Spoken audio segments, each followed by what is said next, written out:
এই area Syria, Jordan এর মধ্যবর্তী স্থানটা, এটা পুরাটা ছিল রোম রাজ্যের অন্তর্ভুক্ত। সেই সময় সেই এরিয়ার মধ্যে আন্দলুস পাহাড়, পাশে ছিল একটা জঙ্গল।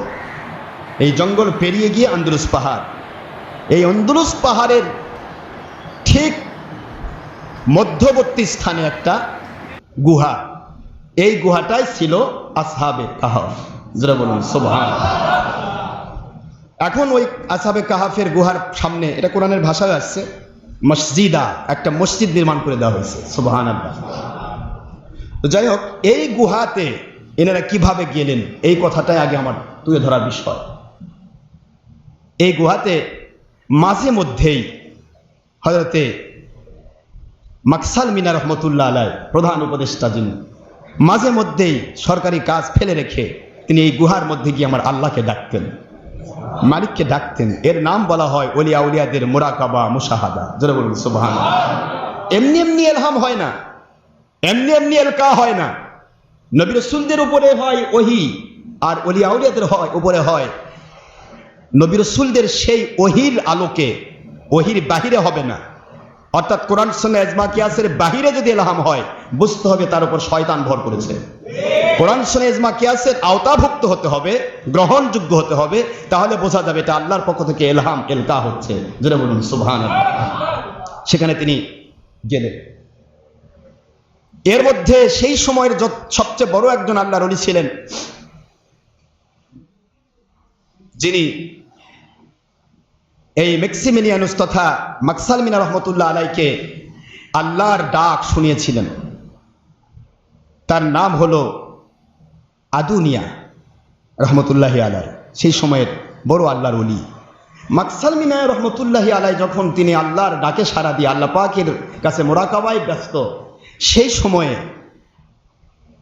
ওই আদুনিয়া রহমতুল্লাহ তিনি অসংখ্য আল্লাহওয়ালাকে নিয়ে একটা গোরস্থানের পার্শ্বে নিভৃত এলাকায় মানুষকে ডেকে নিয়ে তিনি সেখানে আল্লাহর বাণী শোনাচ্ছিলেন। এই সময়ে দাকিয়ানুস তার সমস্ত হায়না বাহিনী পাঠিয়ে দিল। সবাই গিয়ে তাকে ধরে তিনি সহ 5 জনকে শুলে বিদ্ধ করলেন। নাউজুবিল্লাহ। বড় ব্যথাতুর অবস্থা। সে সময় বড় ওলিকে শুলে বিদ্ধ করা হলো। শুলে বিদ্ধ করে তাকে রাস্তার পাশে রাখিয়ে দেওয়া হলো। অনেক বড় ঘটনা, আমি অল্প সময় কিভাবে বলবো জানি না। আল্লাহর ওলি মাকসাল মিনা রহমতুল্লাহ আলাইহি, প্রধান উপদেষ্টা, সেই বাদশাহ দাকিয়ানুসের প্রধান উপদেষ্টা, এখান থেকে ইলহাম প্রাপ্ত হয়ে যখনই তিনি দরবারে ফিরলেন, বিশাল বড় দরবার এরিয়ার মধ্যে উপদেষ্টাদের আলাদা আলাদা বাড়ি। ওই উপদেষ্টা 5 জন উপদেষ্টা, অন্যান্য যাদের নাম বললাম, এই উপদেষ্টাগণকে তিনি ডাকলেন, নিজের বাড়িতে ডেকে নিয়ে বললেন, ভাইজানরা, আমার আল্লাহর পক্ষ থেকে যতক্ষণ পর্যন্ত আমি কোনো সমাধান না পাই, এই কাফির মুশরিক, এই জালিমদের বিরুদ্ধে কি ভূমিকা নেওয়া যায়, ইচ্ছা মতো কিছু করা যাবে না। আল্লাহর পক্ষ থেকে আমি এইটা জানার জন্য, বোঝার জন্য আমি সেই গুহার ভিতরে গিয়েছিলাম। আমি দীর্ঘদিন পর্যন্ত আল্লাহকে ডাকতে রব্বুল আলামিন আমাকে দয়া করে একটা নিশানা দান করেছে। সবাই চিন্তা করতে লাগলেন। আমি আপনাদেরকে বলতে চাই, যদি কেউ আল্লাহর পথে আসতে চায়, আল্লাযীনা জাহাদু ফিনা লানাহদিয়ান্নাহুম সুবুলানা ওয়া ইন্নাল্লাহা লামাআল মুহসিনিন।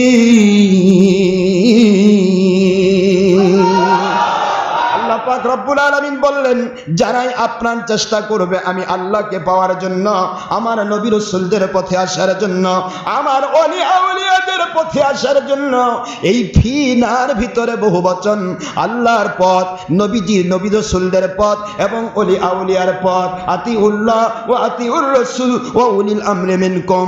আল্লাহ বললেন, এই 3 কিসিমের আওতায় যারা আসতে চাই আল্লাহর পথে, নবী রাসূল আলাইহিস সালামদের পথে, ওলি আউলিয়াদের পথে, আমি আল্লাহ রাব্বুল আলামিন ওয়াদাবদ্ধ হয়ে গেলাম, ওই বান্দাদের জন্য আমি আল্লাহ কুদরত থেকে তাদের জন্য হেদায়েতের সকল রাস্তা খুলে দেওয়ার দায়িত্ব গ্রহণ করলাম।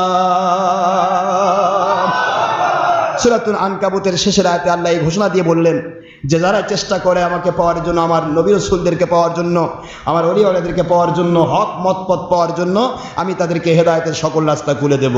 এই কথা আমি প্রমাণ দিতে চাই। মাকসাল মিনা রহমতুল্লাহ আলাইহি সবাইকে ডাকলেন, ডেকে বলতে লাগলেন নিশানা পাইছি। কি? আজকে বাদশাহ আসতেছে, রোম সম্রাট হায়দারানুস আসতেছে, এবং হায়দারানুসকে অলরেডি ঘোষণা দেওয়া হয়েছে সে এ যুগের খোদা। নাউজুবিল্লাহ জোরে বলবেন না? এবং বাদশাহ দাকিয়ানুসের সামনে হায়দারানুসকে নিয়ে আসা হচ্ছে, রোম সম্রাট, আর দাকিয়ানুস হচ্ছে ফিলাডেলফিয়া, অর্থাৎ বর্তমান আফসুস নগরী, যেটা জর্ডান সিরিয়ার মাঝখান এরিয়ার একটা শহর। এই শহর, এইটার শাসক হচ্ছে দাকিয়ানুস। সে তার বাদশাকে নিয়ে আসতেছে সবাইকে দিয়ে সেজদা করানোর জন্য। নাউজুবিল্লাহ পড়বেন না? এখন এই 6 যুবক চিন্তা করতে লাগলেন আমরা কি করব? আমরা তো প্রধান উপদেষ্টা মণ্ডলীর মধ্যে আছি, আর এখানে ডাইরেক্ট রোম সম্রাট আসতেছে, যদি বিরুদ্ধাচরণ করা হয় সাথে সাথে তাকে শুলে চড়ানো হবে অথবা আগুনে পোড়ানো হবে, এতে কোনো সন্দেহের অবকাশ নেই। তাহলে আমরা কি করব? এই আমরা কি করবর ভূমিকায় তিনি আল্লাহর কাছে মুরাকাবায় বসে যে ফায়সালা নিয়ে আসলেন, সেই ফায়সালাটাই এখন প্রমাণ হবে। জোরে বলুন সুবহানাল্লাহ। 6 জন বলো ঠিক আছে, আল্লাহর পক্ষ থেকে যে ফায়সালা হয় তার উপরে কোনো কথা বলা যাবে না। আমরা সবাই কি করব সিদ্ধান্ত নিয়ে নিলেন। সম্রাটের সামনে সবাইকে এক কথায়, তাড়াতাড়ি করে আমি সংক্ষেপ করছি, অনেক বড় ঘটনা, মাঝখানে অনেক ঘটনা। সম্রাটের সামনে সবাইকে সেজদা করতে বলা হলো। দাকিয়ানুস নিজে বলতেছে আমরা অলিম্পিয়াস খোদার ভক্ত, অর্থাৎ আমরা হচ্ছি বহু খোদায় বিশ্বস্ত। নাউজুবিল্লাহ পড়বেন না? তবে খোদার সন্তানও হয়, আবার তৎকালীন সময়ের খোদার সন্তানও হয়। নাউজুবিল্লাহ মিন যালিক। তো খোদার সন্তান কেমন ওগুলা বলবো গেলে আরেক সময় লাগবে, দরকার নেই, ওদিকে যাচ্ছি। তৎকালীন তাদের অলিম্পিয়াসের মধ্যে সবচেয়ে বড় খোদা ছিল নাম জুপিটার, আর জুপিটারের ছেলের সন্তানের নাম ছিল অপুলন, এটাও আবার খোদার খোদা, অর্থাৎ খোদার বেটা খোদা। নাউজুবিল্লাহ। তো এনারা তো প্রচার করতেছেন যে আল্লাহ পাক তিনি এক ও অদ্বিতীয়। কুল হুয়াল্লাহু আহাদ। সুবহানাল্লাহ বলেন। বলো তোমরা আল্লাহ এক, অদ্বিতীয়। আল্লাহ রাব্বুল আলামিন বহু নয়, আল্লাহ রাব্বুল আলামিন এক, অদ্বিতীয়। আল্লাহুস সামাদ, আল্লাহর কাছে কোনো অভাব নেই। বান্দা যা চাই মালিক তা সঙ্গে সঙ্গে দিতে পারেন। অশান্তিগুলোকে শান্তি দিয়ে পরিবর্তন করতে পারেন। মৃত্যুকে জিন্দা করতে পারেন, জিন্দাকে মৃত্যু করতে পারেন। পাহাড়কে ভেঙে দিয়ে সাগর বানাতে পারেন, সাগরকে সাগরের মধ্যে পাহাড় ভেসে তুলে বিশাল টাইটানিককে ধ্বংস করে দিতে পারেন। ওই ক্ষমতার মালিক আহাদ। ওই ক্ষমতার মালিক কে? কুল হুয়াল্লাহু আহাদ। বলেন কুল হুয়াল্লাহু আহাদ আল্লাহুস সামাদ লাম ইয়ালিদ ওয়া লাম ইউলাদ ওয়া লাম ইয়াকুল লাহু কুফুয়ান আহাদ। আল্লাহু আকবার। আল্লাহ এক, অদ্বিতীয়, তিনি অভাব মুক্ত, সবকিছু তার কাছে আছে। নাহনু আগনিয়াউ ওয়া আনতুমুল ফুকারা। আল্লাহ বলেন আমি আল্লাহ ধনী, আমি নবী রাসূলদেরকে ধনী বানাইছি, তারা ধনী। আমি ওলিদেরকে ধনী বানাইছি, তারা ধনী। নাহনু আগনিয়া, আমরা হলাম ধনী। আর আল্লাহর বিরোধী, নবী রাসূল বিরোধী, ওলিয়া বিরোধী সমস্ত মানুষগুলি হলো ফকিরের জাত। আনতুমুল ফুকারা, তোমরা সকলেই ফকির। আল্লাহু আকবার বলো। সেই মালিকের দাওয়াত তারা দিচ্ছেন যে আল্লাহ এক, অদ্বিতীয়, তার কোনো শরীক নেই, তার শরীক নেই। লাম ইয়ালিদ ওয়া লাম ইউলাদ, তিনি কারো কাছ থেকে জন্ম নেন নাই, তিনি কাউকে জন্ম দেন না, যেটা বলুন সুবহানাল্লাহ। কাজে তার সন্তান নয়, সন্তান আছে, ওয়ালাম ইয়াকুল লাহু কুফুয়ান আহাদ। আসমান জমিনের ভিতরে আমার মালিকের সমকক্ষ আর কেউ নাই, যেটা বলুন সুবহানাল্লাহ। এই কথাই হলো আল্লাহ রব্বুল আলামিনের পক্ষ থেকে যে সঠিক দাওয়াত। আর এরা কত কি খোদা বানাইছে, এখন খোদা বানাচ্ছে জুপিটারের সামনে, এবার খোদা হচ্ছে রোম সম্রাট হায়দারানুস, নাউজুবিল্লাহ। সেজদা করার জন্য বলা হচ্ছে, অর্ডার দেওয়া হচ্ছে। প্রথম সেজদা করলো দাকিয়ানুস বাদশাহ, যে আমরা খোদা হিসেবে মেনে নিলাম। দ্বিতীয়তেই ডাক পড়ল প্রধান উপদেষ্টা মাকসালমিনা রহমতুল্লাহ আলাই, ম্যাক্সিমিলিয়ানুস। ডাক পড়ল আমার প্রধান উপদেষ্টা, তিনি সেজদা করবেন। মাকসালমিনা রহমতুল্লাহ আলাই আমার আল্লাহর পক্ষ থেকে তো ইলহাম প্রাপ্ত হয়েছেন, তিনি প্রকাশ্য বিশাল, যেই সময় গোপনেও যদি প্রমাণ হতো কেউ আল্লাহর পক্ষে, তাকে ধরে নিয়ে এসে জব করা হতো, আগুনে পুড়ে ফেলা হতো, অথবা কুশে বিদ্ধ করা হতো।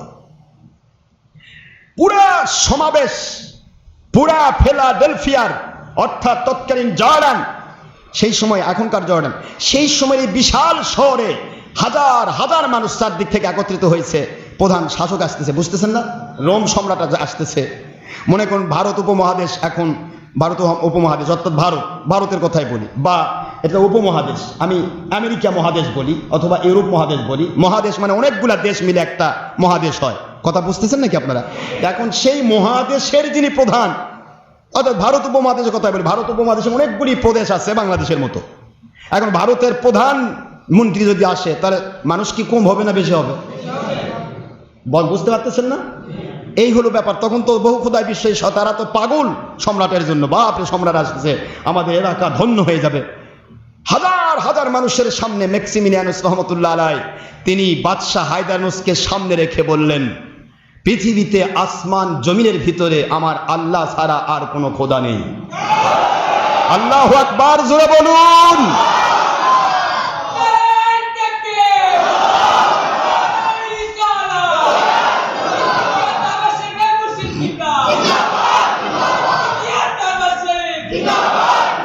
সমস্ত খোদাদেরকে হযরত আল্লাহর ওলি তৎকালীন সময়ের সেই উপদেষ্টা, প্রধান উপদেষ্টা মাকসালমিনা রহমতুল্লাহি আলাই, তিনি বলতেছেন, আমার আল্লাহ পাক রব্বুল আলামিন ছাড়া আসমান জমিনের ভিতরে আর কোনো মালিক নেই, খলিক নেই, রব নেই, খোদা নেই। হায়দারানুস সে একটা মানুষ কোনোদিন খোদা হতে পারে না। হায়দারানুস ঘুমের ভিতরে থাকে। হায়দারানুস তার জীবনের কোনো উপরে তার নিরাপত্তার কোনো তার কাছে গ্যারান্টি নেই। হায়দারানুস একবার ডাইরেক্ট হায়দারানুসের সামনে, রোম সম্রাটের সামনে হায়দারানুস সে এই কথাগুলি বলার ক্ষমতা আমার মালিক দিয়েছেন বলে তারা যেন বাক রুদ্ধ অবস্থায় শুনতেছে, জোরে বলুন সুবহানাল্লাহ। দীর্ঘ প্রায় 10 মিনিট ধরে তিনি সকলের সামনে আল্লাহর দাওয়াত দিয়ে দিলেন। হায়দারানুস তো পাগল, কয় কি হলো এটা? সেজদা করবার আসে, কি কথা সেজদা করবার আসে, এটা কি হচ্ছে? আমাকে খোদা মানবে আর আমাকে উপরে তুলে নিচ দিকে ফিক মারতেছে। দাকিয়ানুস তো আগুন ধরে গেছে, সে সবচেয়ে বড় ইবলিস ছিল তখন, সবচাইতে বড় জালেম। দাকিয়ানুস শুনতেছে, সবাই শুনতেছে, পুরা এরিয়া শুনতেছে, দাওয়াত দিয়ে দিচ্ছেন, শোনো আমার মালিকের দাওয়াত দেওয়ার অর্ডার আমি পাইছি বলে আমি দাওয়াত দিচ্ছি। আমাকে শুলেই চড়াবে, নাকি আমাকে ওই আগুনেই পোড়ানো হবে, নাকি পানিতেই ডুবানো হবে, নাকি জবাই করা হবে, কোনো চিন্তা আমার মাথা থেকে আমার আল্লাহ উঠিয়ে নিয়েছেন, কোনো চিন্তা আমার ভিতরে নাই। জোরে বলেন সুবহানাল্লাহ। ওমা হুম বিদাররিনা বিহি মিন আহাদিন ইল্লা বিইذنিল্লাহ।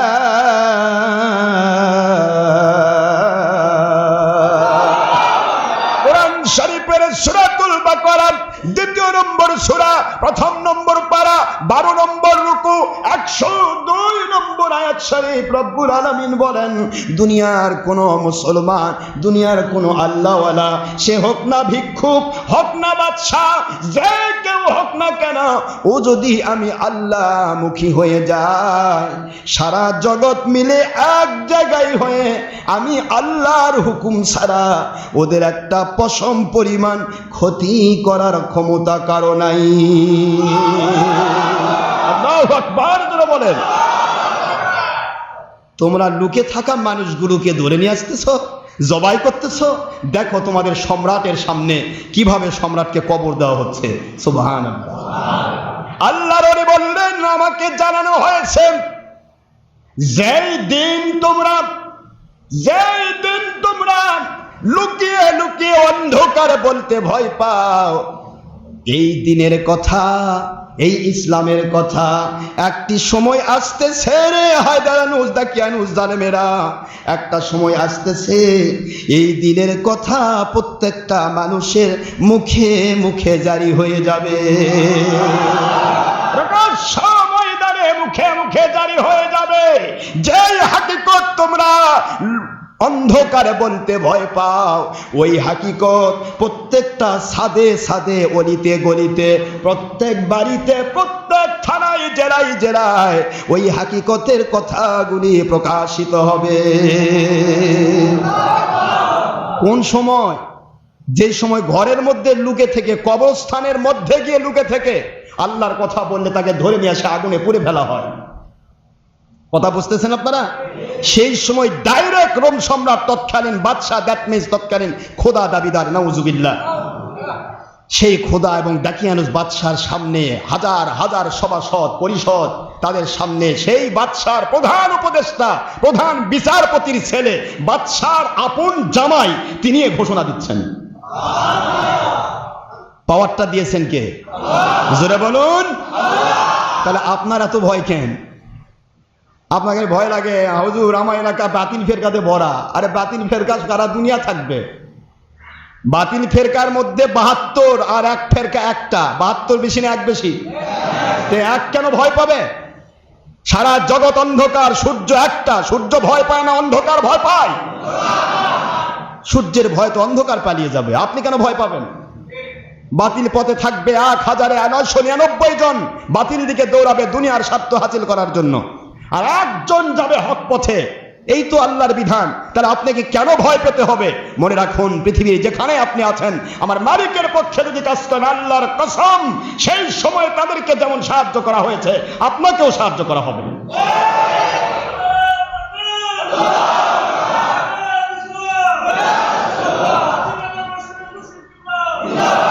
মনের ভিতরে ভয় রাখবেন না। এই কথাটা আমি বারবার বলি, সহিহ হাদিসের ইবারত, হাদিসে কুদসি, আনা ইনদা জন্নে আবদি বি। আমার আল্লাহ বলে, বান্দা আমাকে নিয়ে যত বলিষ্ঠ ধারণা করে, আমি আল্লাহ পাক তাকে দিয়ে তত বলিষ্ঠ কাজ করে নেই, বলিষ্ঠ সাহায্যকারী হই। জোরে বলুন সুবহানাল্লাহ। নড়বড়া করা যাবে না, সাহসটা আপনার কঠিন রাখতে হবে। হবে মরণ। জীবনে যারা কাফের মুশরিক ছিল, ইহুদি নাসারা ছিল, ফেরাউন নমরুদ বাহিনী ছিল, তারা তো আল্লাহকে অস্বীকার করে তারা বোধহয় কোটি কোটি বছর বাঁচছে না? তারা তো মরছে, মরণ তো হবেই। তারাও তো মরেছে, তারা তো বাঁচতে পারেনি আল্লাহকে অস্বীকার করে। তারা আমি আমার আল্লাহকে মেনে নিয়ে আমি মরি না কেন? সমস্যা কি? আমার নবীজির পক্ষে থেকে আমি মরি না কেন? এই মুহূর্তে মরি না কেন? আমার সবচাইতে বড় পাওয়া আমার মালিকের পক্ষে, আমার নবীজির পক্ষে কথা বলতে পারছি। এর চেয়ে বড় পাওয়ার কি আছে? এটাই তো পাওয়ার। তিনি যদি আগুনে ফেলে দিয়ে ভালো লাগে, আগুনে পোড়াবেন। তিনি যদি পানিতে ফেলে ডুবায় মারতে ভালো লাগে, পানিতে ডুবায়, একদিকে পানিতে ডুবাবেন, আরেকদিকে জান্নাতের মধ্যে ঢুকাই দিবেন। একদিকে আগুনে পোড়াবেন, আরেকদিকে ডাইরেক্ট জান্নাতে ঢুকাই দিবেন। একদিকে আপনাকে জবাই করে দেবেন, ডাইরেক্ট জান্নাতে ঢুকাই দিবেন। আপনার আমার সমস্যা কোথায়? আমরা তো জব হয়ে গেছি, আল্লাহর নামে কোরবানি হয়েছি। কোরবানি হওয়া পশু তার ঠ্যাং কাটলো না, কুল কাটলো না, মাথা কাটলো, এ চিন্তা কোরবানির পশুর কেন? পশু চিন্তা হবে আমি মালিকের জন্য কোরবানি হয়েছি। জোরে বলুন সুবহানাল্লাহ। মুসলমান, আমাকে আপনাকে এইভাবে করে তৈরি করতে হবে, তাছাড়া ইমানি গতি ছাড়া আপনি আমি টিকতে পারবো না। পৃথিবীর কোনো শক্তি আপনাকে টেকাবে না। সবাই স্বার্থবাদী। সবাই কি স্বার্থবাদী? আমার মালিকের পক্ষে আসেন, তিনি হিরো। সারা জগৎকে জিরো বানিয়ে দিয়ে তিনি হিরো বানাতে পারেন। এই জন্য তার পক্ষে আসতে হবে। ম্যাক্সিমিলিয়ানুস রাহমাতুল্লাহ আলাইহি যেই মাত্র এই ঘোষণা দিলেন, এবার হায়দারানুস পাগলের মতো চিৎকার মারা শুরু করলো। রোম সম্রাট খোদা দাবিদার নাউজুবিল্লাহ চিৎকার মারা শুরু করলো, আমাকে এখানে কি তোমাদের এই রাষ্ট্রের মধ্যে আমাকে অপমান করার জন্য নিয়ে এসেছ? দাকিয়ানুস তো আগুনের মতো জ্বলতে লাগলো। আল্লাহর ওলি তিনি বলতেছিলেন, মাকসাল মিনা রহমতুল্লাহ বলতেছিলেন, আমি একা নয় রে জালিমেরা, এই সভাসদের উপদেষ্টা মণ্ডলীর আরো 5 জন আমার সাথে রয়েছে। আল্লাহু আকবার জোরে বলে।